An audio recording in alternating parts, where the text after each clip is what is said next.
Vanakkam everyone, it's Gomes here. During 2018, I was working as a DevOps manager in Cognizant. By that time, we were transitioning from traditional towards containerization.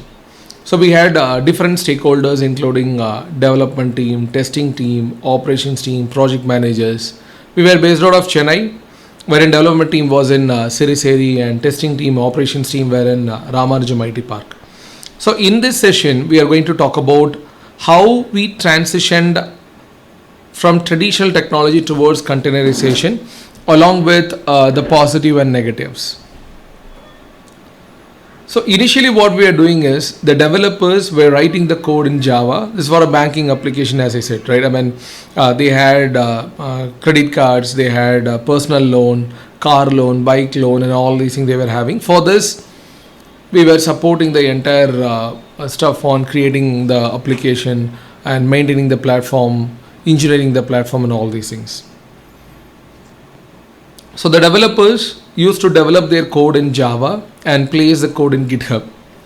From there, they used to push the code to Maven, which is a build tool, and they write a XML file called pom.xml, which is required for Maven. They build the code, and the binary file output would be something with an extension of .var or .jar file, that is web archive or Java archive. Later on, they push the binary file to the repository. Here, initially the repository was a shared drive, a Windows 2012 server. So from there, they used to raise a ticket, a change ticket, and assign to the middleware team. So this middleware team based out of Ramanujam IT Park used to carry on with the deployments. So initially they had the Tomcat application servers, JBoss, IBM WebSphere application servers running on the virtual machines. This was actually a test operations team. So approximately 2,500 deployments were done by this middleware team. For this, we had a couple of maintenance window. One between 11 to 1 p.m. and the other one between 7 to 9 p.m. So during this time, all the deployments will be aligned, and we'll have to go and make the deployments. So as the deployment procedure was involving manual efforts, we had human errors and time delay. Especially the issue was with the repository area as well, because whenever the developers were pushing their application to the shared drive, they used to have their own naming conventions. Okay, myapp.var, myapp1.var, myapp2.var, or myapp June 2023.var. Like this, they were having their own naming conventions, and the middleware operations team were getting confused on which is the latest one, which has to be picked and deployed. Such sort of confusions and playing around with the manual efforts was causing issues. End of the day, the deliverables to the customers were delayed and customers were not happy. So that's where we decided that okay, let's start the continuous improvement plans and start moving things to the next level. That's where we thought that okay, let's replace couple of things. One is, instead of having the shared drive, let's replace with Nexus repository, so that all the naming convention issues or versioning issues, accessing the repository properly, all these things can be avoided. And then we wrote a simple shell script with respect to the deployment, so that as a middleware operations team, they just need to go to the log into the server, run the shell script, which will download the binary file from the Nexus and make the deployments. So we made this. So by bringing in these modifications, we were able to address the deployment issues with respect to the naming conventions. But still, we were having the maintenance window, we were having the 4 hours downtime. To the next level, we were noticing that there were several manual efforts being involved in moving the code from GitHub to Maven to Nexus, and Nexus to Tomcat. Instead, what we did is, we bought in a tool called Jenkins, which is the continuous integration tool. This is totally open source, and worldwide most of the corporates are using that. Of course, there are several alternatives to this, but Jenkins is also playing one of the major role with respect to integration. So what we did with Jenkins is, Jenkins was able to integrate with all these tools.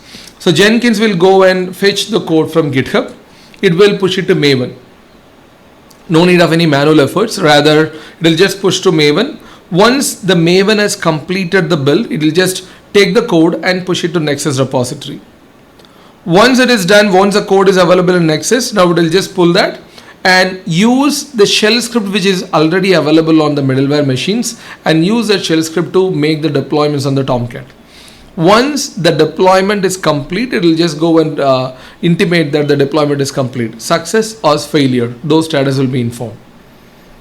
So now we were able to still reduce the human errors and time delay. But what we were unable to address is the 4 hours downtime. Because whenever we make the deployment, we were in a position to restart the instances. So whenever the instances are getting restarted, there will be a downtime.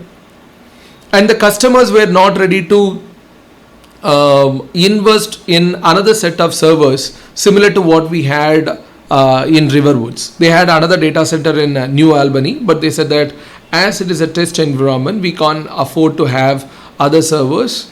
These are the only servers, so find a way to get rid of the downtime part. So that's where we felt that, okay, there is one good way which we can use is bringing in Kubernetes. If you replace the traditional VM related stuff towards containerization, then we will be able to avoid the downtime. So that's where we build in Kubernetes. So now what happened is, the first stage is the developers write the code and put it in GitHub. As soon as the code is available, the code is being picked up by Jenkins and it will move on to Maven. Maven will use the pom.xml file developed by the developers to build that and provide the binary output. Once that is done, now it comes to the Docker file. So what is Docker file? Docker file is a set of instructions to create the customized container image. So as a DevOps engineer, we closely work with the app team to understand their requirement. What are the libraries? What are the dependencies? What are the static files? What are the certificates? Whatever is required for them to pack along with the code, we get all those details and provide as a instructions to the Docker file and use this Docker file to build the container image. Suppose that we just push it to Nexus. From there, we will be having the YAML files, the Kubernetes YAML files, let's say deployment.yaml, service.yaml, all these things, and we deploy our application on Kubernetes. As we have the deployment strategies like rolling update and blue-green deployment, we also have other deployment strategies like ABC or canary deployment, but these two plays a major role, rolling update and blue-green deployment. So with these methodologies, rolling update and blue-green deployment, we started avoiding the downtime, right? Because when I say rolling update, let's say I have 4 replicas. If I make some updates to the application, it doesn't mean that all the 4 parts will get restarted instantly. Rather, it will just go one by one or with certain percentage whatever I provide. That is the major benefits of having the rolling update. Blue-green deployment is all about switching the traffic from one environment to another environment swiftly, and that will not cause, the customers or the end users will not be able to sense the flip what we have done at the back end of the environment. Okay, so when it comes to Kubernetes, the default approach is rolling update.